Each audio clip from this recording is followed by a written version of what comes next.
تمام قسم کی تعریف اور توصیف حمد و ثنا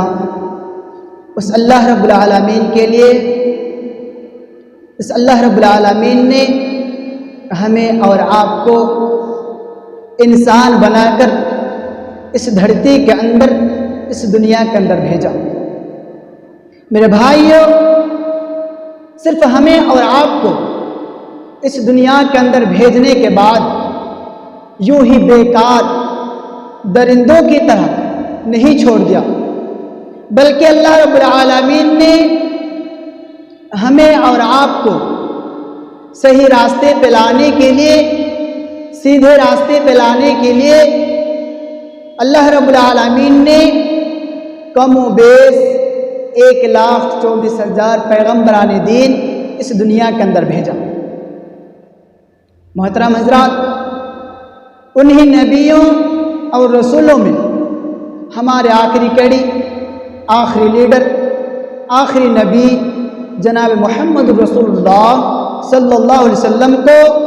ہمیں اور آپ کو صحیح راستے پہ لانے کے لیے، ہماری ہدایت کے لیے بھیجا۔ اس نبی پر ہزاروں ہزار درود و سلام نازل ہو، اللہم صلی علیہ، اللہم بارک وسلم۔ محترم حضرات، میں نے آپ لوگوں کے سامنے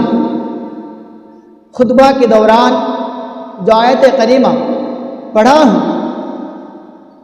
اللہ رب العالمین سے دعا گو ہوں کہ الہ العالمین مجھے صحیح صحیح بولنے اور ہم سامعین کو صحیح سننے اور اس پر عمل کرنے کی توفیق عطا فرما، آمین۔ محترم حضرات، میں نے جو آیت کریمہ آپ کے سامنے تلاوت کیا، امید ہے کہ آپ حضرات سمجھ چکے ہوں گے کہ میں کس موضوع پر آپ کے سامنے گفتگو کرنے والا ہوں۔ تو میرے بھائیو، آج میں جس موضوع پر، جس ٹاپک پر چند باتیں آپ حضرات کے سامنے بولوں گا، آج میرا موضوع ہوگا علم اور علماء کی اہمیت۔ محترم حضرات، یہ علم دین، محترم حضرت، علم جو ہے دو طرح کا ہوتے ہیں۔ ایک علم دنیاوی علم جو دنیا تک رہنے کے بعد دنیا تک ہی محدود رہتے ہیں، لیکن اخروی علم جو دنیا اور آخرت دونوں جگہ کام آتے ہیں۔ اور یہ علم کا تعلق، یہ علم قرآن کا پہلا وحی جو آپ صلی اللہ علیہ وسلم پر اتارا گیا، وہ علم کے متعلق تھا۔ جو اللہ کے پیارے نبی محمد رسول اللہ صلی اللہ علیہ وسلم غار حرا میں اللہ رب العالمین کو یاد کر رہے تھے، اللہ رب العالمین کی عبادت کر رہے تھے، اس وقت حضرت جبرائیل علیہ السلام آپ صلی اللہ علیہ وسلم کے پاس آتے ہیں اور کہتے ہیں، اے محمد پڑھ، اقرا، پڑھ۔ آپ صلی اللہ علیہ وسلم کہتے ہیں کہ میں تو پڑھنا نہیں جانتا، میں امی ہوں، میں ان پڑھ ہوں، میں کیسے پڑھوں؟ حضرت جبرائیل علیہ السلام آپ صلی اللہ علیہ وسلم کو پھر دوبارہ یہی کہہ رہے ہیں کہ اے محمد پڑھ۔ آپ صلی اللہ علیہ وسلم پھر وہی جواب دیتے ہیں، میں امی ہوں، ان پڑھ ہوں، میں کیسے پڑھوں؟ میں تو کبھی پڑھا نہیں ہوں، میرا کوئی استاد نہیں ہے، مجھے پڑھایا نہیں گیا، میں کیسے پڑھوں؟ میرے بھائیوں، حضرت جبرائیل علیہ السلام آپ صلی اللہ علیہ وسلم کو اپنے سینے کے ساتھ دباتے ہیں اور کہتے ہیں، اے محمد پڑھ۔ پھر اللہ کے نبی وہی جواب دیتے ہیں، میں پڑھنا نہیں جانتا۔ پھر دوبارہ حضرت جبرائیل علیہ السلام آپ صلی اللہ علیہ وسلم کو سینے سے لگا کر دباتے ہیں، اپنے سینے سے لگا کے اتنا زور سے جو ہے دباتے ہیں۔ پھر اللہ کے رسول سے کہا جاتا ہے کہ محمد پڑھ اس رب کے نام سے جس نے انسان کو گوشت کے لتھڑا سے پیدا کیا۔ پھر اللہ کے نبی جناب محمد رسول اللہ صلی اللہ علیہ وسلم پڑھنے لگ جاتے ہیں اور حضرت جبرائیل علیہ السلام آپ صلی اللہ علیہ وسلم کو سورہ اقرا پڑھاتا ہے۔ اقرا باسم ربک الذی خلق، اے محمد صلی اللہ علیہ وسلم پڑھ اس رب کے نام سے، پڑھ لے اس رب کے نام سے جس نے انسانوں کو گوشت کے لتھڑا سے پیدا کیا، خون سے پیدا کیا، جس نے انسانوں کو قلم کے ذریعے علم سکھایا، اس اللہ رب العالمین کے نام سے تو پڑھ۔ پھر آپ صلی اللہ علیہ وسلم پڑھ رہے ہیں، حضرت جبرائیل علیہ السلام آگے آگے سورہ اقرا کی تلاوت کرتے، پھر بعد میں اللہ کے پیارے نبی جناب محمد الرسول اللہ صلی اللہ علیہ وسلم اس کے پیچھے پیچھے سورہ اقرا کی تلاوت کرتے ہیں۔ محترم بزرگوں، دوستو، پہلا وہی جو علم سے ہی شروع ہوا، اور یہ علم دین ایک ایسا علم ہے، ایک ایسا دین ہے کہ علم، اللہ کے پیارے نبی فرماتے ہیں کہ اہل علم اور اہل جاہل ایک جگہ برابر نہیں ہو سکتے۔ اہل علم جس کے پاس علم ہے، جس کے پاس دین علم ہے، جس کے پاس اسلام کی علم ہے، اور ایک جاہل ایک جگہ کبھی برابر نہیں ہو سکتے ہیں۔ محترم حضرات، یہ علم، یہ حکومت کرتے ہیں بادشاہوں پر، جو بادشاہ عام انسانوں پر حکومت کرتے ہیں، لیکن علم حکومت کرتے ہیں بادشاہوں پر۔ محترم حضرات، اللہ کے پیارے نبی فرماتے ہیں کہ علم دین کا طلب کرنا،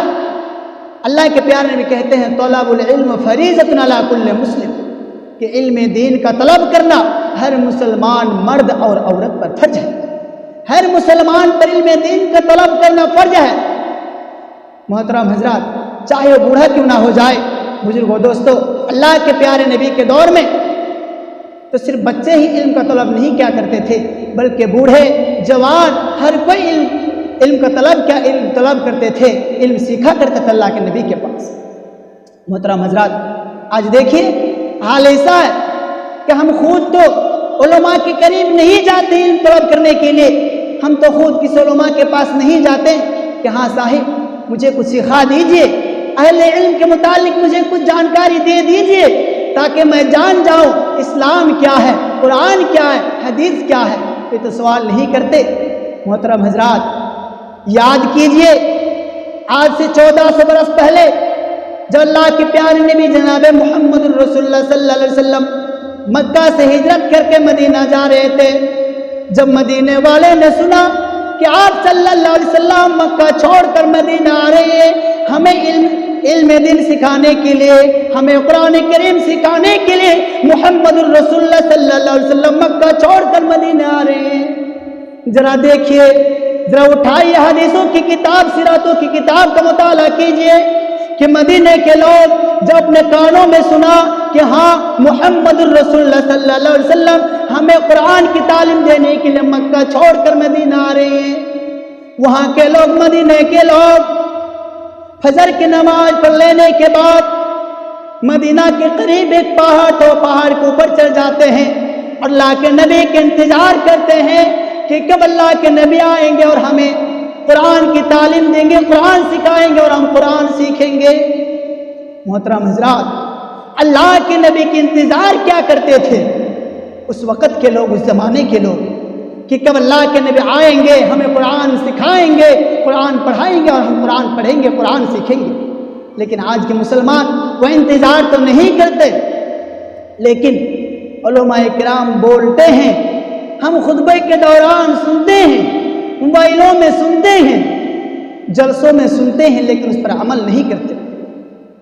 لیکن اس وقت کے لوگ اللہ کے نبی کے انتظار کیا کرتے تھے میرے بھائیوں، پھر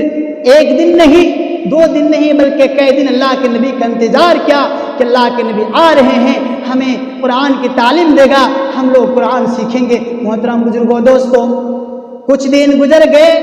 لیکن وہ لوگ پھر صبح کی نماز پڑھنے کے بعد پھر پہاڑ میں چڑھ جاتے اور اللہ کے نبی کے انتظار کرتے ہیں۔ ایک دن اللہ کے نبی اونٹ پہ سوار ہو کر مدینے کی طرف آ رہے ہیں، تمام مدینے کے لوگ اللہ کے نبی کی طرف چھوڑتے ہیں، اللہ کے نبی کی طرف دوڑتے ہیں اور اللہ کے نبی سے کہتے ہیں یا رسول اللہ کے نبی چلیے میرے ساتھ، میرے گھر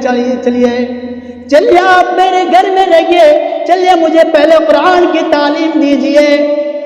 اللہ کے نبی حیران ہو جاتے ہیں، اس بات سے پریشان ہو جاتے ہیں کہ سب لوگ تو مجھے بلا رہے ہیں، ہر کوئی چاہتے ہیں کہ میں سب کے اس کے گھر جاؤں، میں کروں تو کیا کروں، میں کس کے گھر جاؤں؟ بزرگوں دوستو، پھر اللہ کے نبی جناب محمد الرسول اللہ صلی اللہ علیہ وسلم کہہ رہے ہیں کہ وہ لوگوں سنو، میں اپنا گھوڑا مدینہ شہر میں دوڑاؤں گا، میں اپنے گھوڑے پہ سوار رہوں گا، مدینہ شہر کو اپنا گھوڑا چھوڑوں گا، جس کے گلی پہ جا کے میرا گھوڑا ٹھہر جائیں گے میں اسی کے گھر پہ رہ جاؤں گا۔ وہ لوگوں پھر اللہ کے نبی جناب محمد الرسول اللہ صلی اللہ علیہ وسلم اپنے گھوڑے پہ چھوڑتے ہیں، اپنے اونٹ کو چھوڑتے ہیں، پھر وہ اونٹ اللہ کے نبی صلی اللہ علیہ وسلم جب چھوڑتے ہیں تو ایک غریب صحابہ ایک غریب صاحب جس کا نام حضرت سہیل رضی اللہ عنہ ہے،